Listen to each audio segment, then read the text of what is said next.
রহিম, আসসালামু আলাইকুম। আজকে আপনাদের সাথে নিয়ে আমি আমার লেবু গাছ থেকে লেবুগুলো উঠিয়ে ফেলবো, কারণ গাছে আর বেশি লেবু নেই, পেকে গেছে মাশাআল্লাহ। তো এটা যদি এখন আমি না পারি, তো দুই একদিনের মধ্যে নিচে পড়ে যাবে, তার জন্য পেরে ফেলাটাই উত্তম। বিসমিল্লাহ। এই যে দুটো লেবু, গাছে যে বাকি কয়টা লেবু আছে সেগুলো সব পেরে নিব।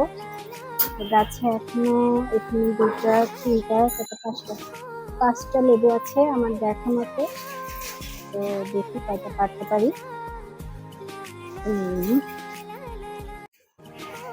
দুইটা লেবু আমি অলরেডি পেরে নিলাম, আর দুইটা অনেক দূরে, আর এইটা দেখলাম একটু কাছে। বিসমিল্লাহ। এই গাছটা থেকে অনেক লেবু খেয়েছি। এই যে তিনটা লেবু, আরো দুইটা লেবু আছে, এই দুইটা অনেক দূরে, এই দুইটা আমার হাজবেন্ডের সহযোগিতা নিয়ে আমাকে পারতে হবে। দেখছেন মাশাআল্লাহ পেকে গেছে। এই তিনটা লেবু যদি এখন না পারতাম তাহলে নিচে পড়ে যেত, নিচে পড়ে গিয়ে তো লাভ ছিল না। তাই পেরে ফেললাম, খেয়ে ফেলবো ইনশাল্লাহ। আর মাশাআল্লাহ আমার এই গাছটা অনেক বছর হয়েছে, আর অনেক লেবু খেয়েছি এই গাছটা থেকে। দুইটা লেবু গাছে নিয়েছিল আমার হাজবেন্ড, একটা হচ্ছে কাগজি লেবু আর একটা হচ্ছে বাতাবি লেবু।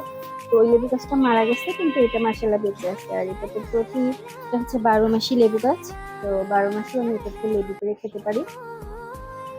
ভাবছি এটা থেকে আমি একটা কলম করব, কলম করে আমার আম্মুকে একটা দিব। এই যে আমি এখন এটা থেকে লেবু পারলাম, কিন্তু এই পাশে আবার এই গাছে ফুল আর এই যে ফল লেবু এসে পড়েছে মাশাআল্লাহ, এখানে দুইটা। তো এই যে বললাম এটা 12 মাসি লেবু গাছ, তো 12 মাসি এটার মধ্যে লেবু থাকে মাশাআল্লাহ মাশাআল্লাহ।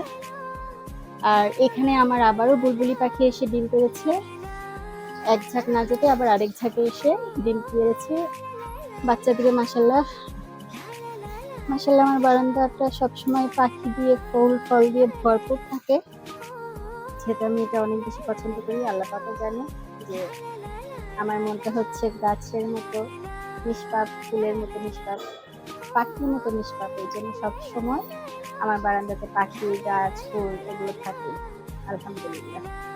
কালকে বারবারই আমি এই মিষ্টি আলু গাছটাকে মিষ্টি কুমড়া গাছ বলে ভিডিও করেছি, যেহেতু এই গাছের থেকে শাক পেলে আমি কালকে একটা ভিডিও বানিয়েছিলাম, রান্না করেছিলাম। তো বারবার আমি এটাকে মিষ্টি আলুর শাক না বলে মিষ্টি কুমড়া শাক বলছিলাম।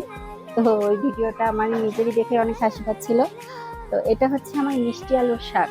মিষ্টি আলুর সিজনে শীতকাল আসলে আমি শীতকালে মিষ্টি আলুগুলো ঘরে রাখলে এটাতে শিকড় বের হয়, গাছ বের হয়।